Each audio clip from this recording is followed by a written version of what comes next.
Quero saudar a todos com a paz do Senhor.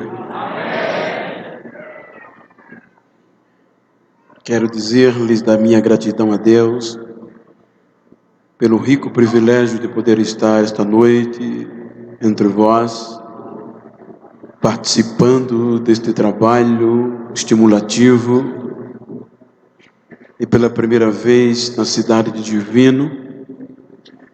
E faço menção de louvor a Deus pela vida do pastor Ronaldo Ribeiro, pastor presidente desta igreja, com a sua muito digna família, e juntamente com o vice-pastor Luiz Cláudio e sua respectiva família. Em nome deles, eu externo a minha gratidão a todo este coeso ministério que compõe o contexto administrativo desta honrada igreja. Que Deus os abençoe, companheiros. Quero fazer menção de gratidão ao pastor Luiz Henrique, com o seu filho Lucas, que com muito carinho, muito cuidado, me conduziu do Rio até aqui e gerou em nós uma amizade fraternal. Quero te agradecer, amigo, por o privilégio de o tê-lo conhecido. E também rever pastor Marco Império, ali de Caratinga, como também pastor Osés do Rio, e os respectivos pastores das denominações ou igrejas aqui mencionadas, como da Metodista e todos os outros que assim estejam entre nós, e fazendo menção de gratidão pela vida do poder da gestão administrativa desta linda cidade, representada aqui por Sua Excelência, Senhor Vereador. Quero transmitir a minha gratidão pelo privilégio de poder receber-me na vossa cidade. Queridos, eu quero ser sucinto, mas também, como o tema,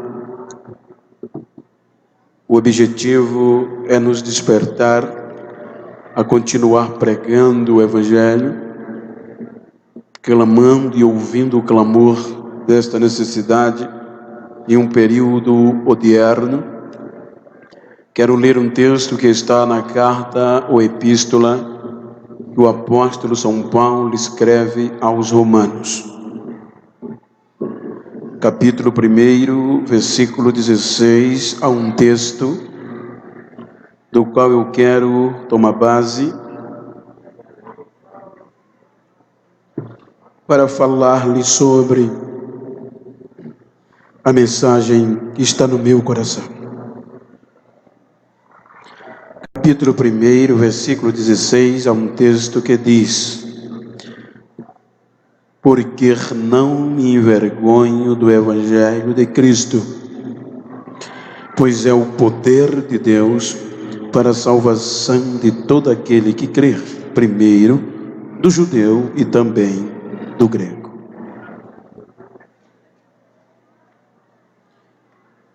Amados, estamos diante de um texto que exprime uma expressão que há cerca de 60 anos atrás, dificilmente alguém no seu sã juízo acreditasse que um dia fosse ler ou ouvir sobre tudo da pessoa que escreveu. Quando nós nos deparamos com este texto, a Bíblia nos mostra a necessidade, um poder que o Evangelho propagou através dos continentes e das gerações. Haja vista que quando o apóstolo Paulo ele escreve a carta à igreja aos Romanos, obviamente diz o contexto histórico que ele escreve também do mesmo continente europeu, por estar na cidade de Corinto. Mas a carta que ele escreve é direcionada aos irmãos e aqueles que pudessem ouvi-lo na capital do Império Romano. Não era qualquer pessoa, não era escrita para qualquer igreja, a não ser uma igreja pautada por pessoas de um QI mais avançado. Portanto, ela era composta na sua maioria de gentios, tendo em vista que estava dentro da sede do contexto imperial. O que eu quero me ater é o texto quando ele expressa aos seus leitores.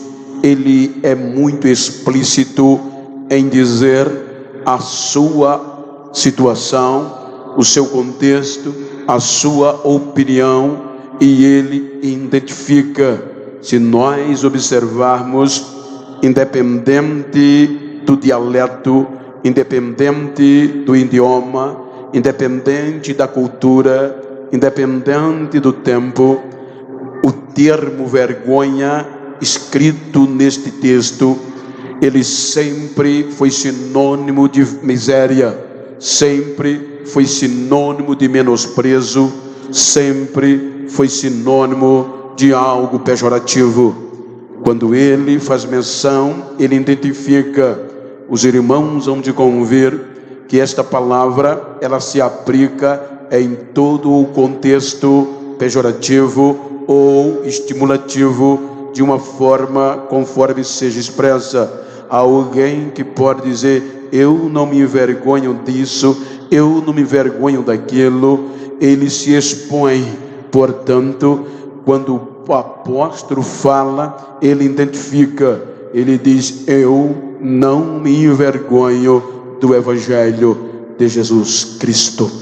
Quando nós observamos a história, eu gostaria de falar-lhe sobre os improváveis. Nós percebemos que esta expressão veio de alguém polido e não era qualquer pessoa. Quando nós analisamos o contexto evangelho, que está relacionado diretamente à salvação, os irmãos hão de convir que a essência desta palavra quer dizer boas novas.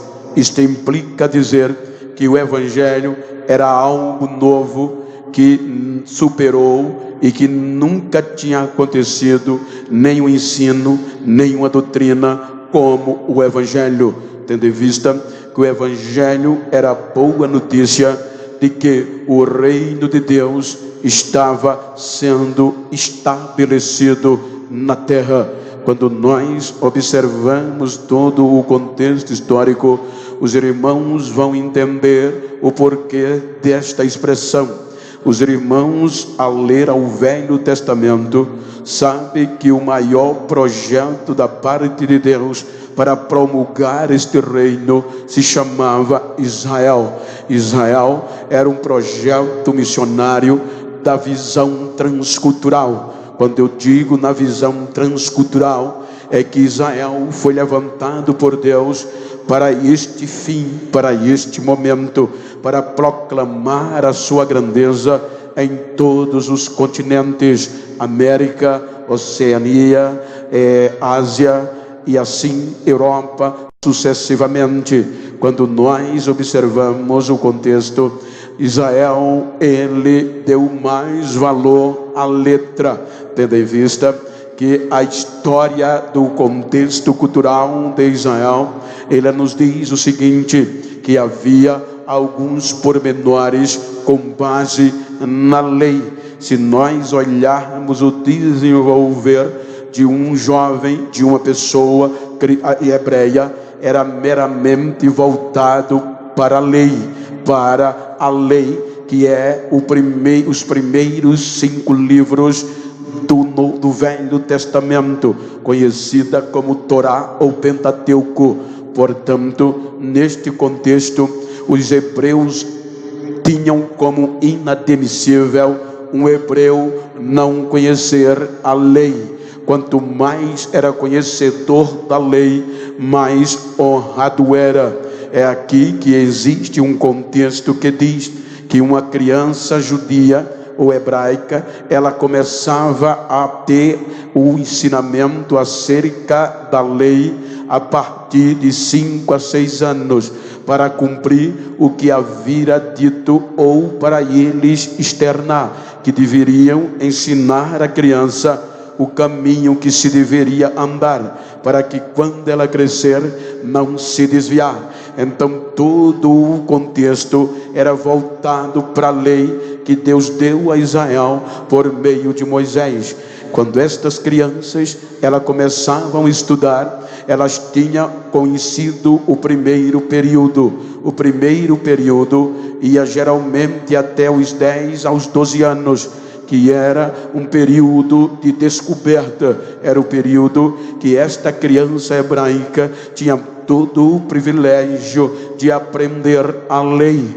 Quando eles terminavam o primeiro período, obviamente que vinha o segundo período. No primeiro, eles iam entender a lei. No segundo, eles iam estudar os profetas e os salmos e os históricos. Então, a função era, quando estas crianças crescessem, elas se tornariam aptas para guardar, para promulgar e para defender esta lei. Por isso que eles eram preparados desde pequeno para não se misturar, para não se relacionar e não ofender a Deus. Portanto, pelo contexto humano, houve uma discriminação ou um contexto seletivo, porque a história diz que quando estas crianças terminavam o primeiro período, elas passavam por uma sabatina, e isso se dava justamente quando elas completavam cerca de 12 anos. Por isso que quando os irmãos olham o Evangelho, o Novo Testamento, antes de Jesus entrar no cenário como o Filho, como a expressão de Deus, ele tem que cumprir todo o processo da lei e dos seus rituais. Por isso que ele disse: eu não vim abrogar a lei, mas eu vim cumprir. Então, com 12 anos, Jesus é sabatinado, e quem fazia estas sabatinas era justamente os escribas, os mestres, os aptos para formar discípulos. Ou seja, então, quando eles faziam esta sabatina, a primeira coisa era questionar ao aluno ou a criança acerca da lei. Eles perguntavam e esperavam a resposta de algum texto e de algum contexto histórico.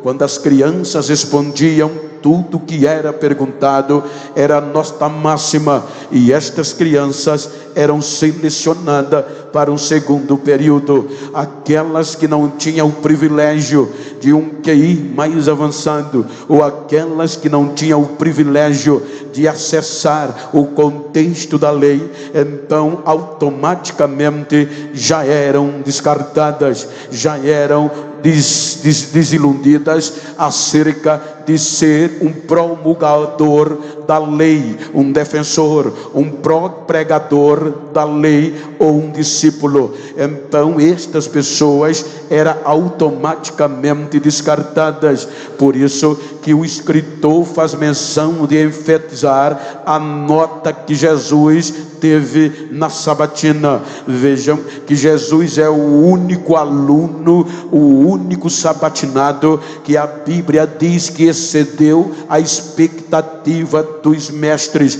ou dos escribas. A Bíblia diz que as respostas de Jesus acerca da lei deixava-os boquiabertos, e além de respondê-los, Jesus dava a interpretação geral da lei. Por isso que o escritor diz que os mestres ficaram boquiabertos pela sabedoria do menino. Portanto, quando Israel vai crescendo, vai dando valor aos que se destacavam. Então aqueles que se destacavam tinham probabilidade de se tornar um talmidim. O talmidim é a palavra original para discípulo e só tinha direito de formar discípulo mestres, nenhum outro podia, porque para formar um discípulo tinha que ter conhecimento da lei, tinha que ter aptidão para ensinar, tinha que ser graduado conforme o contexto legal. Porém, aqueles que eram descartados voltavam ou já viviam desiludidos e só tinha uma opção: se acomodar e aprender uma profissão do pai ou da família. Havia algumas opções: pescador, artesão, construtor ou vendedor, ou até serviço público. Portanto, ser conhecedor da lei, se tornar um discípulo, era improvável na visão religiosa. Vejam que isto era o que predominava. Então, como agora Jesus entra no cenário, porque estes talmidins, que eram formados pelos mestres na época de Jesus, eram dois que eram destacados, dois professores, dos mestres aptos para ensinar, era Riel e também Chamar.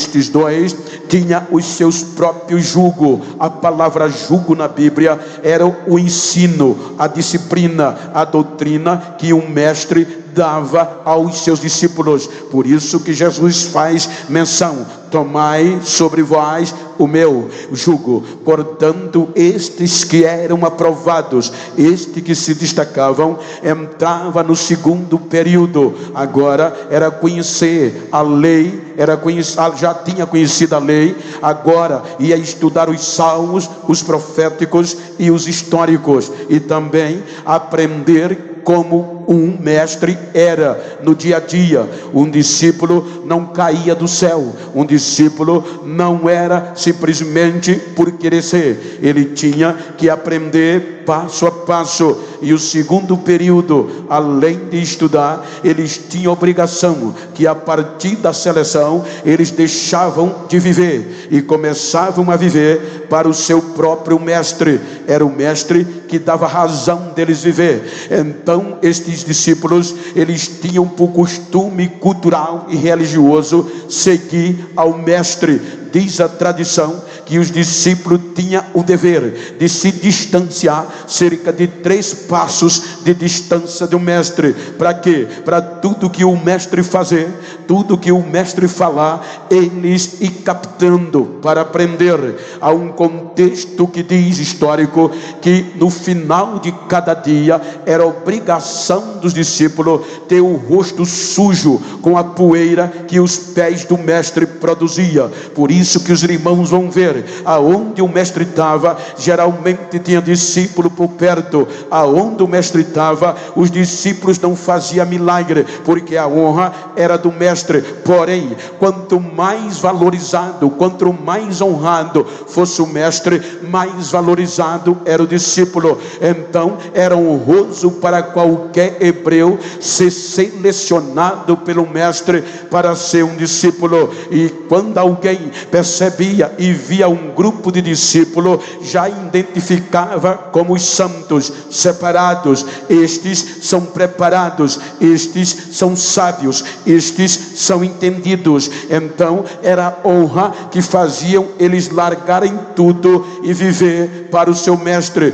porque a função era ser o que o mestre era ser igual o mestre, era defender a divulgação ou o jugo do mestre, a tese do seu mestre. Então era isso que prevalecia. Aí a Bíblia mostra que no meio deste contexto aparece algo chamado Evangelho, a promulgação da salvação, não só a Israel, mas para o mundo. Os irmãos hão de convir que Israel perdeu o foco, e com referências bíblicas, quando Jesus veio, ele veio para dar isso, para restaurar, para voltar Israel a ser o que perdeu de ser, o que já não era mais. Por isso que a Bíblia, quando João começa a ministrar posterior Jesus, o Evangelho, ele começa falando desse princípio. Ele diz: no princípio era o verbo estava com Deus, Deus, porque o verbo era Deus. Ele diz: todas as coisas foram feitas por meio dele, e sem ele nada do que foi feito se fez. Ele era a luz que ilumina todos os homens. A luz resplandeceu, mas os homens não o conheceram. Aí ele vai dizendo: houve um homem que não era luz, falando de João, mas ele veio para testificar da verdadeira luz que ilumina todo mundo. A luz que ilumina todo mundo resplandeceu nas trevas, e as trevas não o reconheceu. Veio para os que eram seus, porém os seus não o receberam. A segunda referência, a mulher sírio-fenícia vai pedir um milagre piedosamente. Jesus é taxativo: eu não fui enviado a não ser as ovelhas perdidas da casa de Israel. Mas quando Paulo escreve aos próprios romanos, no capítulo 10, ele diz que Israel rejeitou a justiça de Deus, Israel rejeitou a sabedoria de Deus. Então agora vem Jesus. Aí a Bíblia diz: quando Jesus soube que João fora preso, então Jesus volta para a Galileia, e na Galileia ele começa a falar o Evangelho, ele vem propagar o Evangelho. Portanto, quando ele vai propagar o Evangelho, ele começa na sequência selecionar, porque cada mestre tinha que formar discípulo, cada mestre tinha que formar grupo, para aquele grupo disseminar a sua ideia, a sua tese e o seu jugo. Então a Bíblia diz que Jesus começa a selecionar os seus discípulos. 33% do grupo que ele forma eram pescadores, ou seja, no mínimo 4. Tinha funcionário público, tinha artesão e tinha construtor. Então Jesus começa a propagar algo novo que a letra não entendia. O sistema religioso se corrompeu, Israel se corrompeu, e agora Jesus começa a propagar algo sobrenatural, algo que a gente conhece traduzido como Evangelho, as boas novas de salvação. E agora era para alcançar todo mundo. Só não era mais privilégio de Israel unicamente, mas era o plano salvífico de Deus para todo pecador, para toda a raça humana.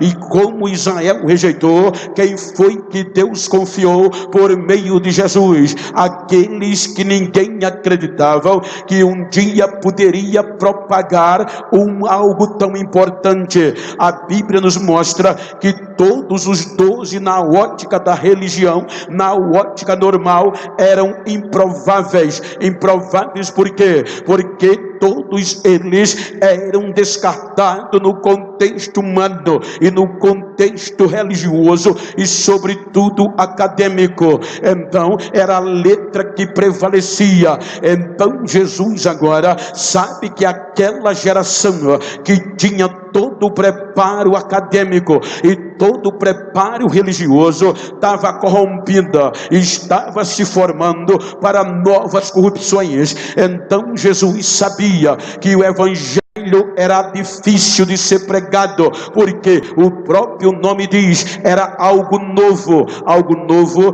que ia impactar, que ia bater de cara com a religião, que ia enfrentar as dificuldades ideológicas, a dificuldade religiosa e também de crença. Então, o que é que ele faz? Ele começa a propagar o Evangelho pela própria região que ele pregou, inclusive fora da fronteira da Galileia. A Bíblia diz que ele prega na Síria, na Fenícia, e vai propagando o Evangelho. E agora a notícia vai expandindo. A pregação e o feito de Jesus era que chamava a atenção. E o que é que piora? É que todos esperavam. Vejam que o tema, o próprio nome Jesus, ou Galileu, ou Jesus, o Nazareno, na ótica da religião é pejorativo e significava uma negatividade no contexto cultural. Por isso que Natanael expressou: pode vir alguma coisa boa de Nazaré, porque esta região era menosprezada. E para piorar, Jesus forma aqueles que ninguém acreditava para pregar, para falar o maior projeto feito de Deus para o resgate do ser humano, maior do que todos que já havia acontecido. Propagar o evangelho a todo mundo, propagar a salvação. Então Jesus surge no cenário acompanhado de 12 improvável. Segundo alguns psicólogos, eles analisaram bem forte. Segundo Marco Paulo, um grande psicanalista, como também Augusto Cury, ele diz que numa visão psicanalítica e numa visão psicológica, nenhum daqueles tinha probabilidade de assumir um cargo tão importante. O único que parecia ter era Judas, justamente porque não era daquela região. Agora, para Jesus começa a falar e começa a aparecer as diferenças. Já vem o mestre da Galileia, e quem vem com ele?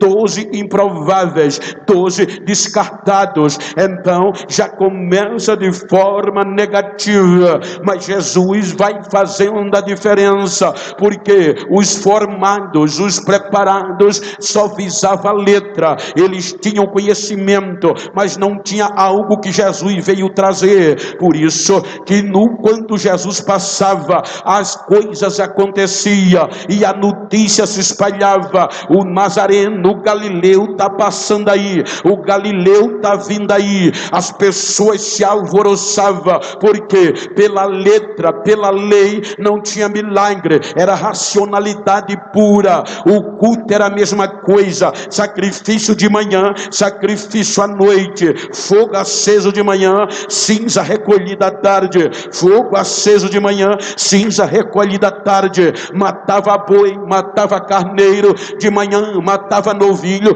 e nada. Agora vem Jesus de Nazaré com 12 semi-analfabetos, com 12 descartados do sistema, da lei, da religião acadêmica, e ele vem fazendo proeza. Por onde eles passavam, não tinha sangue de bode, não tinha sangue de carneiro, mas o cego voltava a ver, o surdo voltava a ouvir, o aleijado voltava a levantar, e o nome de Deus era glorificado, e o poder do evangelho era pregado pelas bocas santos, lábios santos do Senhor Jesus. Vejam o que estes improváveis vão começando a fazer. É por isso que a Bíblia diz: a sua fama se estendia por toda a região.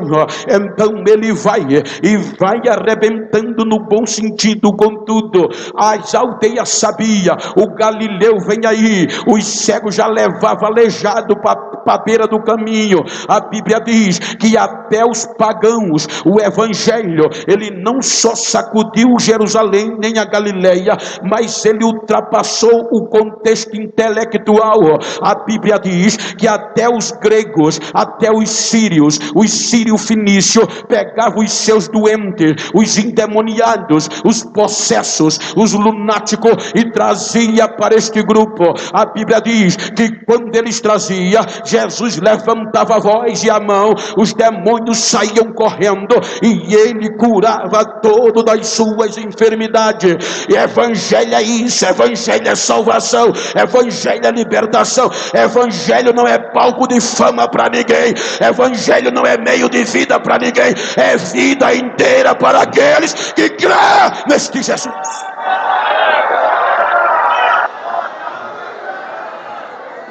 Então tentam parar,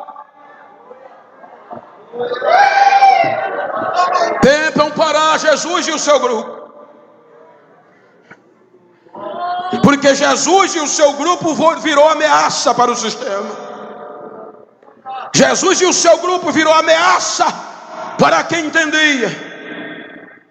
Você pode olhar que seguia Jesus falar e tomar o jugo de Jesus sobre si, era vergonhoso, gente.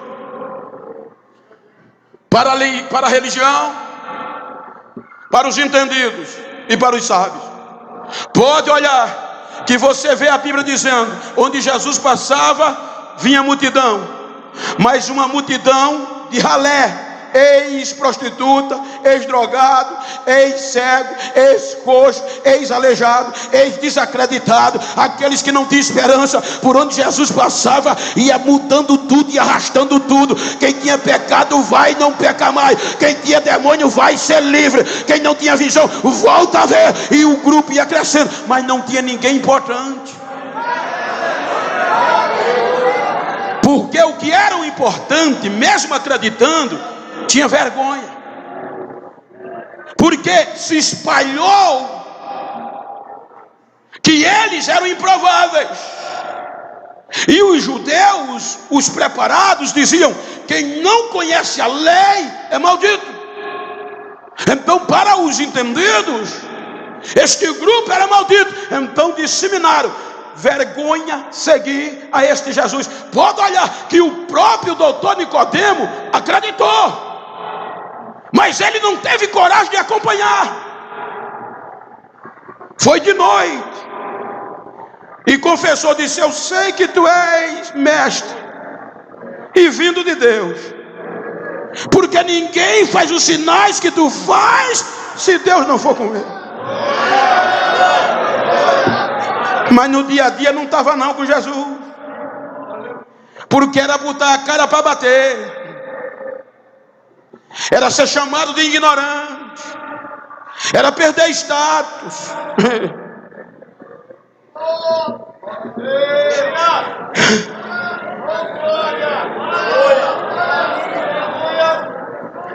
Aí disseram: temos que pará-lo.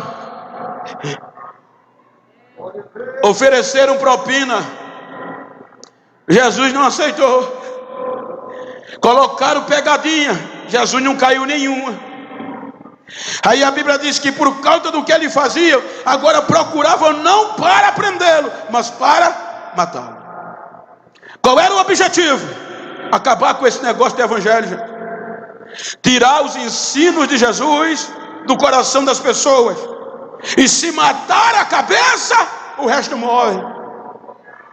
Ei.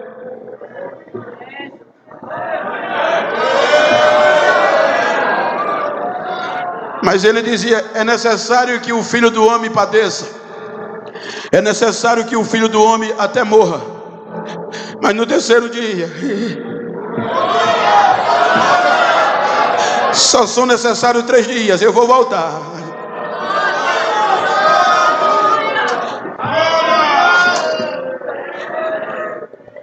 Prenderam Jesus. Veja que o plano foi tão bem feito, o plano foi tão bem arquitetado, gente, que na noite que prenderam Jesus, quase 100% dos discípulos fugiram.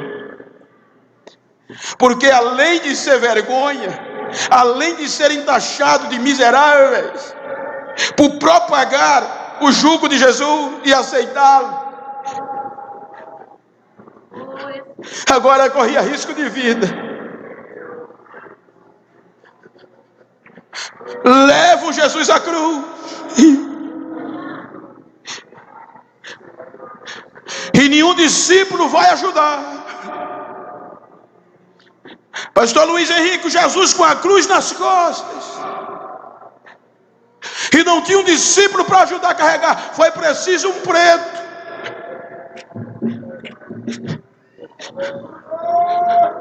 Pegaram um preto,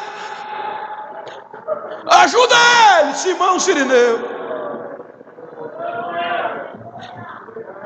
Jesus é crucificado,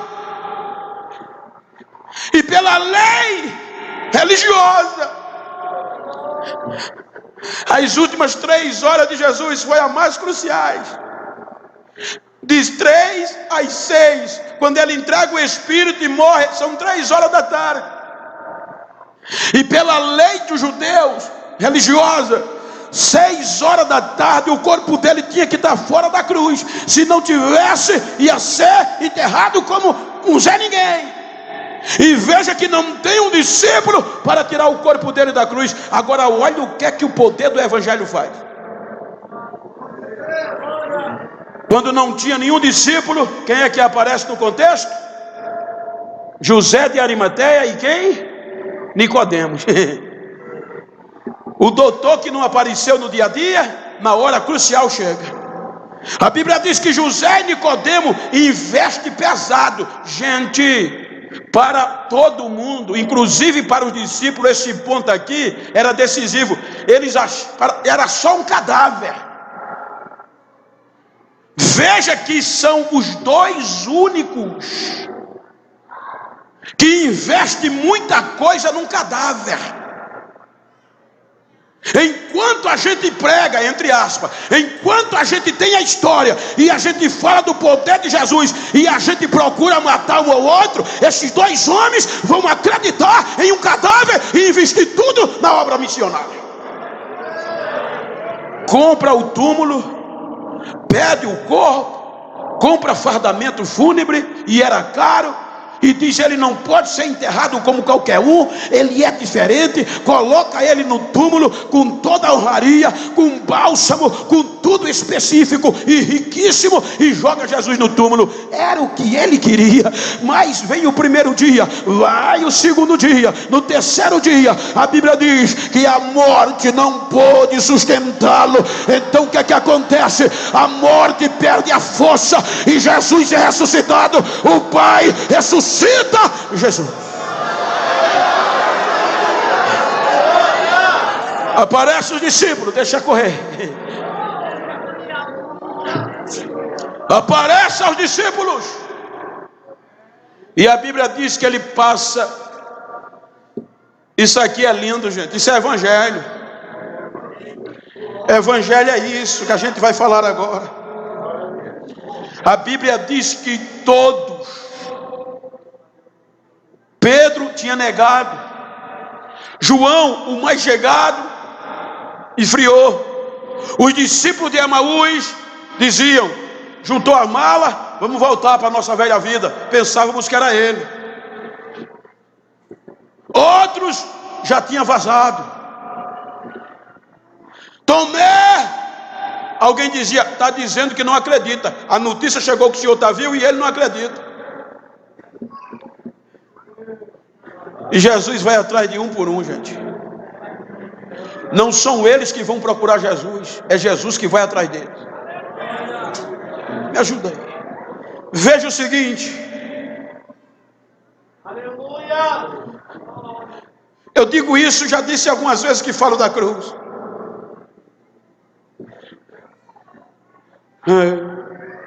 Hoje a gente senta perto um do outro, não generalizo. E isso é evangelho, é boas novas de salvação. Aleluia. E não é fácil, gente, ser crente. Porque você tem que lutar contra o inferno, contra o mundo e contra você mesmo. E a gente rala muitas vezes. Tem dia que chora feito criança, a carne querendo nos desviar. Tem dia que passa dia sem tirar a cara para o sol, pedindo misericórdia para não pecar. Mas nós não somos super crentes. O evangelho não veio para super-heróis, veio para quem estava perdido.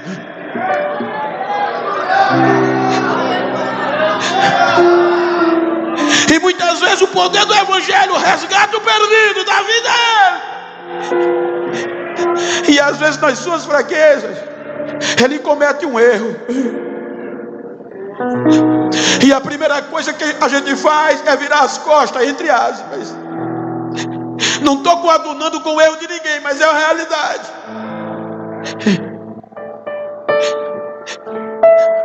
O mais que a gente faz, às vezes nem dá a paz do Senhor. Exclui.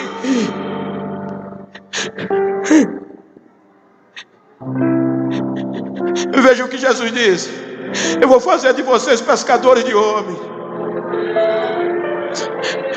Pescador de peixe tira a vida de peixe. Pescador de peixe pega o peixe, tira o couro, tira a escama. Mas pescador de homem não, ele dá vida. Ele tem que pegar os peixes, ele tem que tirar a sujeira sem tirar a escama e sem tirar o couro e sem matar o peixe. Ele vai atrás de um por um. Dá uma olhadinha para quem está ao teu lado, diga para ele: me faz um favor, diga, me diz uma coisa, se porventura, como eu não sou super crente, se um dia eu errar, você vai atrás de mim, vai me buscar?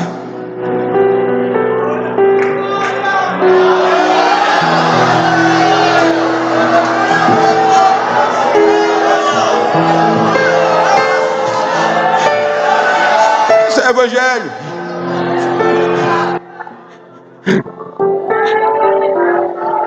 Resgate. Eu li uma história, vocês leram e até ouviram, mas deixa-me só sintetizar. Eu tenho um amigo no exército americano, tenho amigo no exército afegão. E a história, quando saiu, eu já sabia um pouco de como eles... O código de honra de um soldado americano é justamente: eu cuido de você e você cuida de mim. Muitas vezes eles deixam de cuidar de si próprio para cuidar do outro. Aí a história diz que um dia, no combate, um soldado foi ferido, e o outro amigo chegou para o seu superior e pediu permissão a ele: Senhor, deixa-me voltar ao campo de batalha, eu preciso resgatar o meu amigo. Aí o comandante disse: você não vai, eu já perdi ele, e eu não posso correr o risco de perder dois em vez de um. Só que o cuidado desse amigo era tão grande que ele desobedeceu e foi ao campo de batalha resgatar o amigo. Quando ele chegou lá, o amigo estava ferido. Ele coloca o amigo nas costas para salvá-lo, e no meio do resgate ele também é atingido um ferimento mortal. Mas arrastando ele vem quase morrendo, e chega com o amigo já morto nas costas. Quando o comandante vê, fica irado e diz: eu não disse que era para você não ir resgatá-lo? Em vez de eu perder um, perdi dois. Me diga, soldado, valeu a pena você arriscar a própria vida, perder a vida, para ir buscar o seu amigo morto? Ele disse: valeu, Senhor. Quando eu cheguei lá, ele ainda estava vivo, e eu pude ouvir ele dizer: eu sabia que você vinha.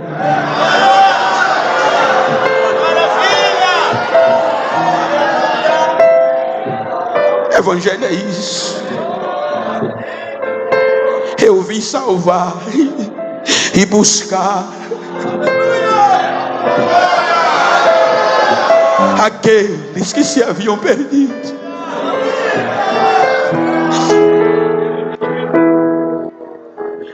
Ele resgata um por um, exceto Judas, que morreu.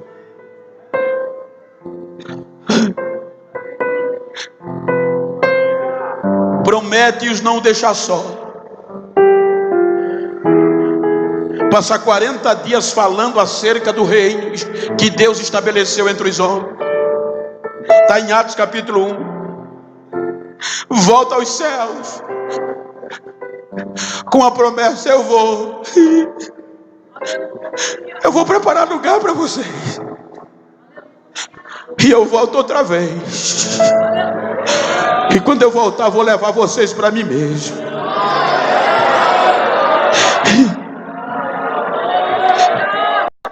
Vão, pregue a minha palavra, não só em Jerusalém, não só na Judéia, não só em Samaria, mas na América, na Ásia, Oceania, Europa. Sejam minhas testemunhas. Digam que eu estou vivo e diga que eu vou voltar. Digam que eu estou vivo e diga que eu vou voltar. E eu vou estar com vocês todos os dias até a consumação dos séculos.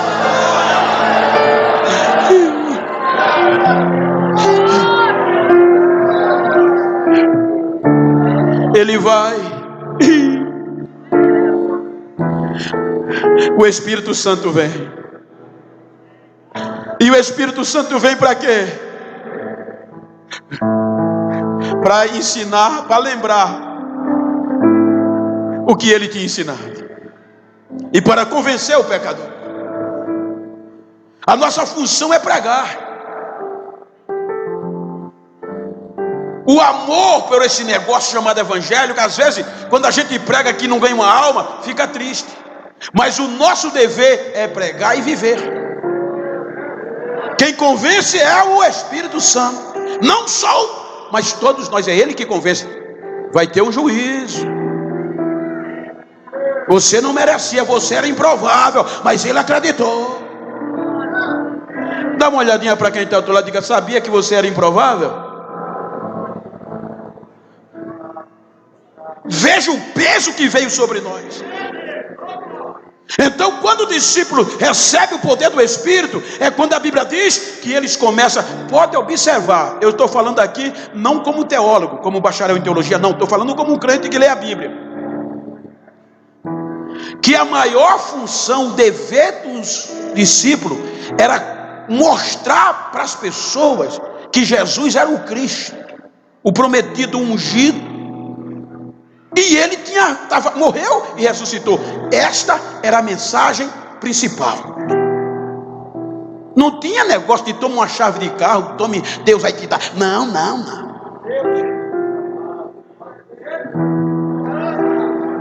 Evangelho não é isso, não. Pode até vir, e graças a Deus que venha para todos nós, mas é uma consequência do que a gente prega e vive. Nada contra, qualquer um pode pregar como assim se interpretou, mas como a gente vive na Assembleia de Deus e estamos num público da Assembleia de Deus, a verdade é essa: Evangelho. Se fosse isso, gente, os 11 tinham morrido rico, podre de rico. Mas agora eles decidiram, aprenderam que não viviam mais para ele, mas para o mestre. E a função deles era ser o que o mestre foi.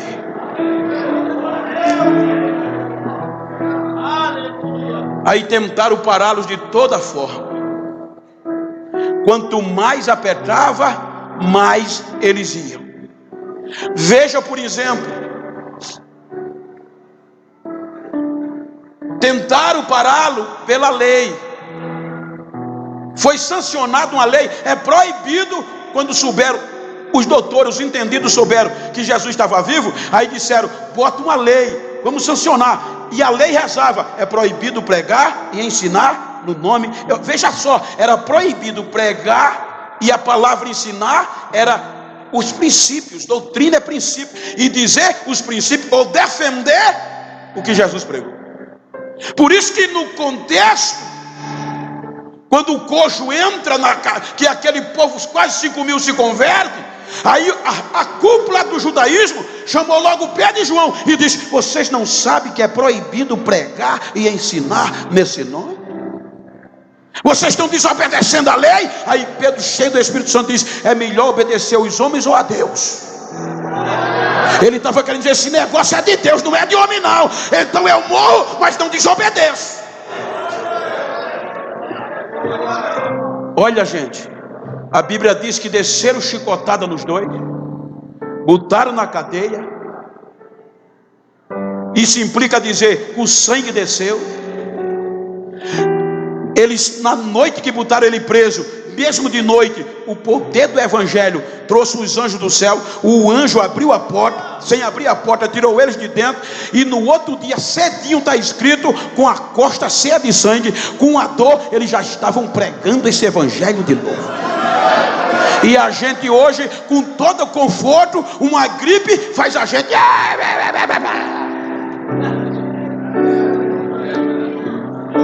Uma lutinha, a gente quer desistir. Uma bochecha grande, vou mais não, porque não vai com a minha cara. Antes, você foi escolhido para passar por cima da diversidade. Quem botar o pé na frente, diga para ele: ou tira o pé, eu passo por cima. Eu fui chamado para falar o evangelho e viver. Você tem coragem de dizer para quem está ao seu lado: eu não vivo mais para mim, eu vivo para ele. Aleluia.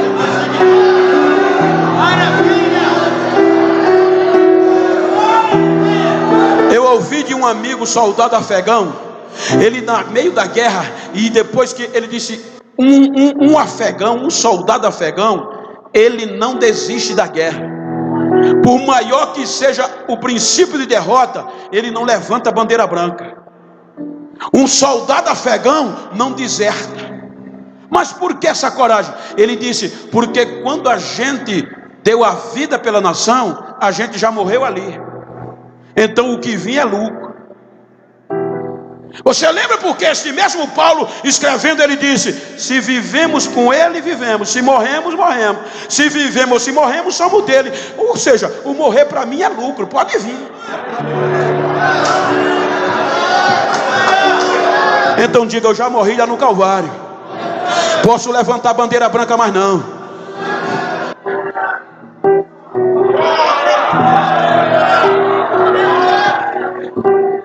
Deixa correr, vou concluir antes de orar.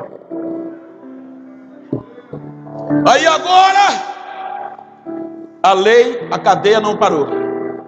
Aí veja que está escrito, eu vou parafrasear, me permita os estudiosos, para trazer para o nosso contexto. Houve uma reunião, Atos, reza isso. E a pauta era parar os ignorantes, parar os iletrados, parar os semi-analfabetos. Olha, eu não estou falando aqui, entendam-me bem. Estude, eu estudei, não sou analfabeto mais não. Deus me deu a oportunidade e eu caí de cara. Estude, estude, estude. Estou falando pontual da época. Aí eles disseram: vamos parar, eles não têm conhecimento. Aí Gamaliel, que era um dos doutores, levantou e disse: gente, eles não têm conhecimento, parafraseando, mas com eles tem alguma coisa diferente. Vocês lembram que já surgiu dois dizendo que era Cristo, tanto Judas, Teudas e Judas Galileu, e eles morreram e o povo se espalhou? Então faz o seguinte, deixa esse povo quieto, gente. Se essa obra for de homem, ela vai se desfazer, mas se for de Deus. Aí na reunião, parafraseando, disseram: temos que parar, eles são ignorantes. O que é que a gente faz? Vamos pará-lo pela lei. Qual é a melhor forma de parar um ignorante? Pela essa letra. Tem lugar, gente, que a gente vai ouvir que tem gente bom que fala bonito, que você fica assim, eles te ganham. Se qualquer crente, se não for o Espírito Santo, se pegar um doutor cético, ateu, bom de letra, ele foi à tua cabeça. É por isso que muitos estudiosos na filosofia pifam ali o poder da letra. Aí disseram: vamos pará-lo pelo poder da letra. Temos que encontrar alguém bom aí. Aí é quando surge Gamaliel e diz: eu tenho um currículo aqui, vou conjecturar, eu tenho um currículo, me dá o currículo aí. Sumo sacerdote pega o currículo, cabeçalho, o nome, Saulo de Tarso, doutor. Conhecimentos gerais, ele conhece a cultura romana, a cultura judaica e a cultura grega. Conhecimento acadêmico, ele é bom em filosofia, ele é bom em poema gentil e ele conhece também o direito. Conhecimento religioso, da lei, não tem ninguém igual a ele, foi o melhor da graça. Se cabe é bom. Veja que a Bíblia diz que ele foi nomeado com autoridade religiosa, jurídica, para arrebentar com os ignorantes. E ele não perdeu tempo, arrebentou, pisou, jogou na cadeia, voltou para alguns morrerem. Mas enquanto ela petrava, os irmãos surgiam, mas falando o poder do Evangelho. Por onde eles passavam, pregavam a palavra de Deus. A vida em risco e eles pregando. A notícia chega que esse evangelho chegou em Damasco.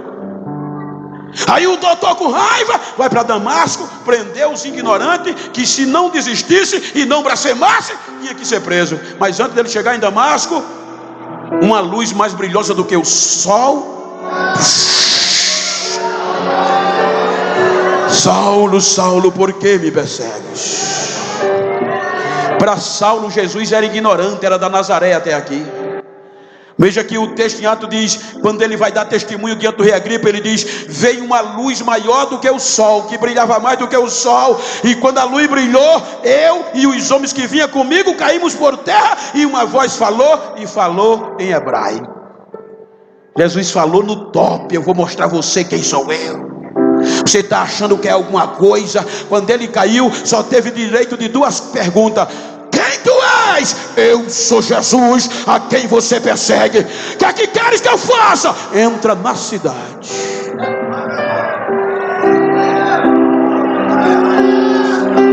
Porque agora tu vai ver o quanto é difícil recalcitrar contra o aguilhão. Aguilhão, irmão, é um ferrão. Você já viu um vaqueiro? Com o ferrão na mão, ele bota o boi para onde quer. Então, aguilhão, Jesus disse: agora tu vai ver onde eu vou te levar. E nada de dar coice. Diga para quem está ao seu lado: é perdido da coice, meu filho. O ferrão do Senhor é poderoso.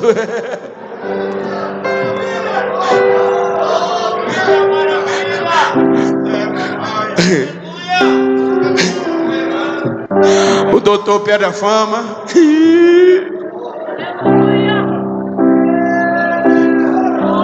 O doutor perde o bom emprego. O doutor perde o status. Não volta mais para Jerusalém. Perde a escolta policial. Agora está escondido na casa de um Judas curtidor, cego, crente, orando, jejuando.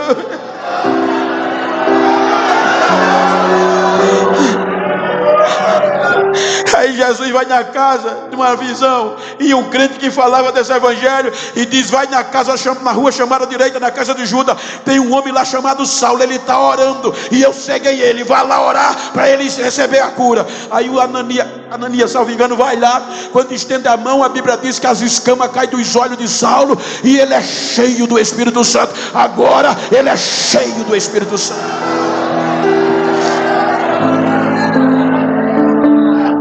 Perdeu a fama, e agora vai ser taxado de miserável. Agora os amigos da letra e da fama se tornou uma vergonha. O Saulo, o que é que ele fez? É crente. Aí Jesus vai mostrar o que é evangelho, gente.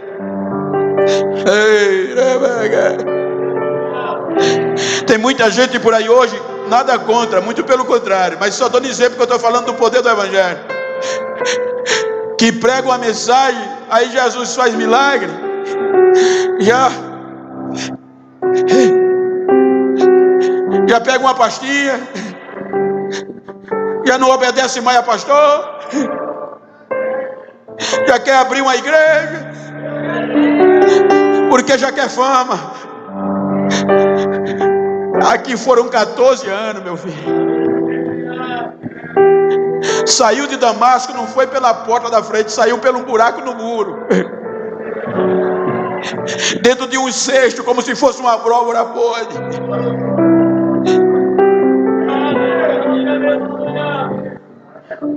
Depois de 3 anos em Damasco, ele diz: aí eu vim para Jerusalém e não fui ter com ninguém, a não ser Pedro e o irmão de Jesus, Tiago.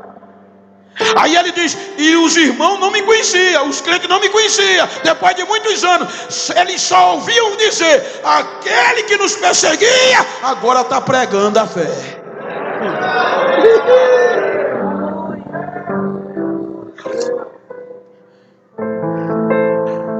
O anelo dele era chegar em Roma.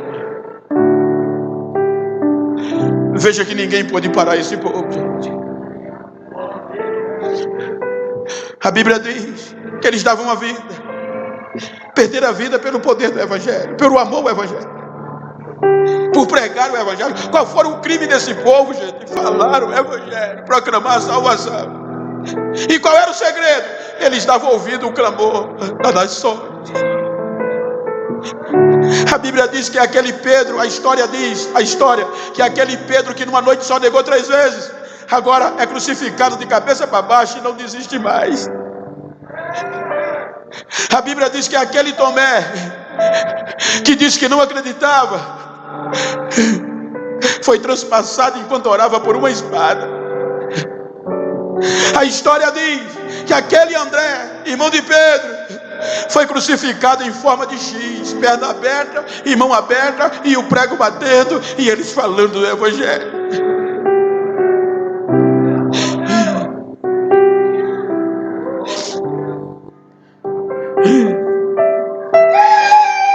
Eles não se vendiam.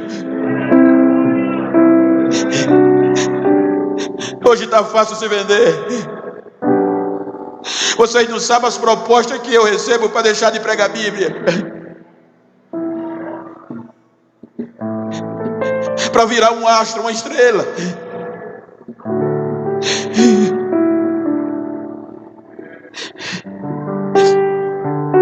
Você pode ver quando um cantor se destaca e Jesus começa a salvar, os meios de comunicação vão lá e pegam eles. Globo, bota eles lá em cima na frente. Agora muitos crentes viraram propaganda comercial, propagador de propaganda. Estava em um congresso e o cantor disse: uma empresa de sapato mandou 30 pares de sapato para minha casa de uma vez só. Nada contra que mandasse para mim também. E todo mês manda 5 só para eu pagar a marca. Isso é bom. Mas não podemos esquecer, gente, daqueles que não tinha sapato. Era uma sandalinha de couro, havaiana. Muitos deles com um preguinho por baixo, o calcanhar ruído.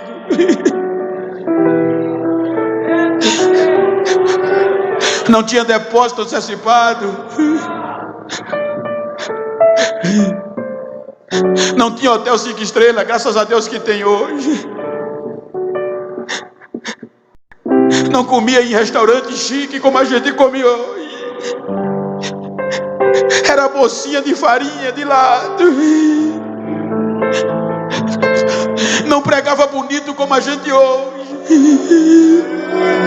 Não tinha o conhecimento da gente hoje.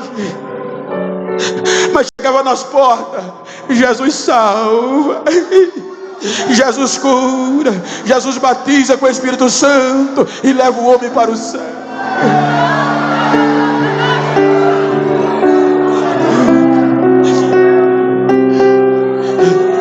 Muitos dos que estão aqui comigo são testemunhas que os nossos cultos não tinha astro, não tinha estrela, não tinha super pop. Hoje quer ter a igreja cheia, convida um super pop. Mas 7 horas, gente, quando a gente não chegava na igreja, tinha dificuldade para achar assento. E o que atraía o povo? O poder do Evangelho. Não era homem, não. Era o poder do Evangelho na vida do homem.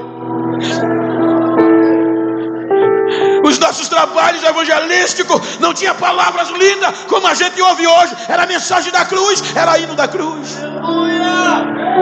Você via aqueles ignorantes abrir a boca e começar a cantar: foi na cruz,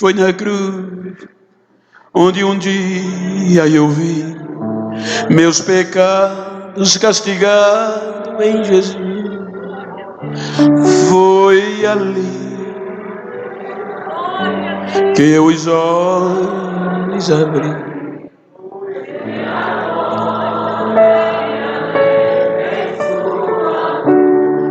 E o que era que acontecia? Vai cantando. Os não crentes corriam, pulavam as janelas.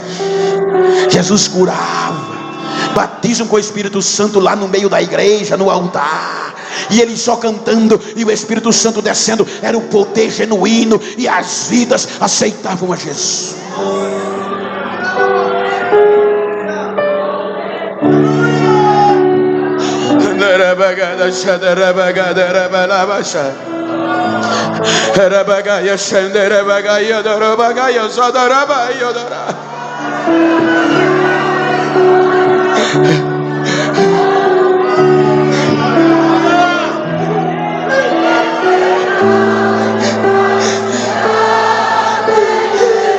Quem tem línguas estranhas vai cantando em línguas estranhas.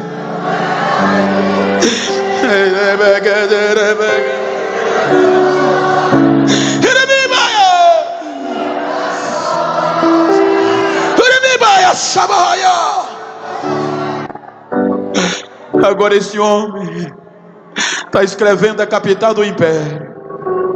Surrado, tinha levado 195 chicotadas, foi preso em Filipe, foi preso em Roma, foi preso em Cesareia, varado. E a notícia era: virou vergonha, vai perder. E ele escreve dizendo: eu não me envergonho do Evangelho de Jesus Cristo. Não são os chicotes, não são as varadas, não são as prisões que vão me envergonhar do Evangelho. Eu não me envergonho. É poder, é poder, é poder de Deus.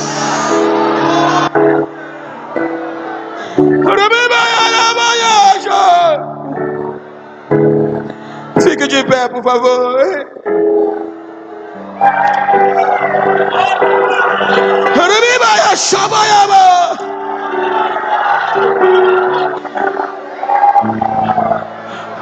Se você está perto de um crente do mesmo sexo, a não ser que seja íntimo, me permita, pastor, eu sou pastor de igreja. Me ajuda aqui, pastor Luiz, com a intimidade. Dá uma virada para ela aí, vira para ela, olha no rosto dela, no rosto dele.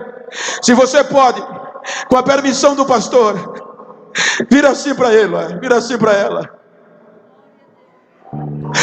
Já olhou? Diga para ele: não estou nem aí, quero nem saber como você chegou nesse congresso. Quero saber como você vai sair dele. Se ainda vai ter coragem de falar dele, de viver ele. Diga: me faz um favor, depois desse congresso, se tu achar algum entendido por aí, algum doutor metido a besta, que pensou que a letra ia me matar, que a prova ia me envergonhar, ia me fazer desistir, dá um recadinho a ele. Diga a ele que a casa dele caiu, que eu vou continuar falando desse Evangelho. Eu vou continuar dizendo: eu não me envergonho do Evangelho. É poder, é poder. Abraça ele, abraça ela. Diga: eu também.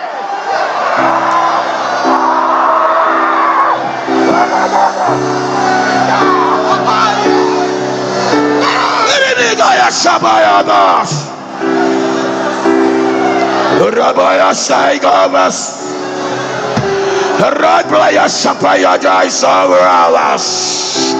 Amiga ya sapro preso. Amigas. Amiga ito. Amiga ya saplaya javas. Amiga plus. Rabuaxa. A minha presença está invadindo vidas nesta hora. O poder da minha glória está invadindo vidas nesta hora. Eu tenho urgência e um grande renovo. Eu tenho urgência e um grande renovo. Esta cidade vai ser mais impactada pelo que eu vou começar a fazer. Vidas usadas na minha mão com poder de grande glória. Haverá milagre. Esta cidade vai ser impactada pelo da minha glória. Como prova disso, eu derramo a minha glória sobre vidas aqui nesta noite. Assim diz o Senhor: recebe a unção, recebe a graça, recebe a glória, recebe renovo agora.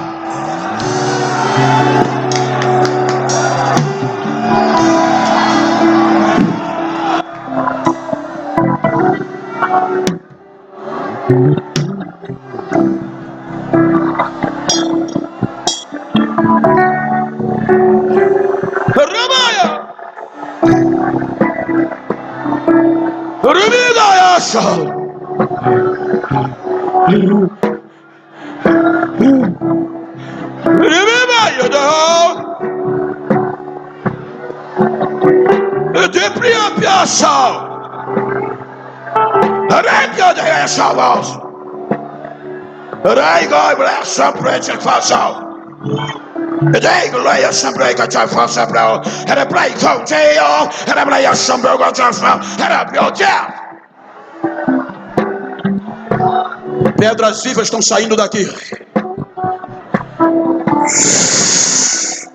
Pedras vivas estão saindo daqui.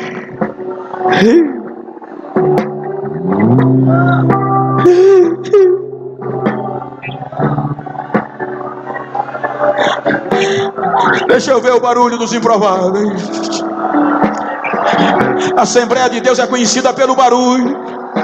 A Assembleia de Deus sempre foi conhecida pelo um povo doido, mas doido pelo Evangelho, louco pelo Evangelho, porque o Evangelho é loucura para os que perecem, mas para nós é poder, é poder, é poder. Deixa eu ver o barulho de quem é doido por este Evangelho, quem é louco por este Evangelho. Deixa eu ouvir, deixa eu ouvir.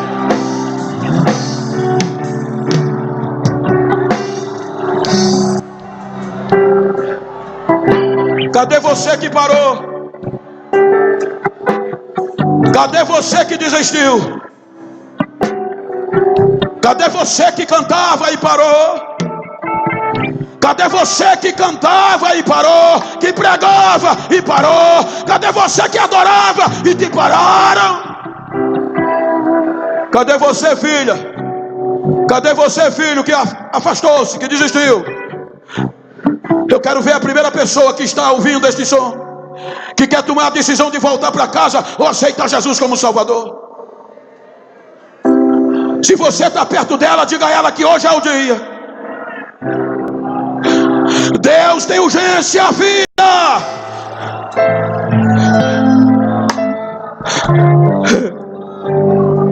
Deus tem urgência, filha. Vem. Vem. Vem, filho. A primeira vida, cadê você? A primeira vida, cadê você? Força. Deus tem urgência, Ele não desiste de você. Deus tem urgência. Cadê a primeira vida? Ajuda ela aí.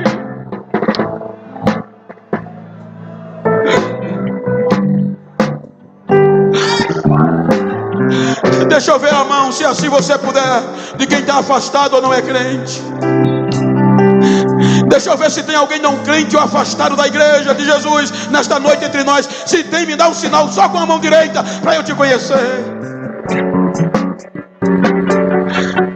Quem é crente aqui, levante a mão.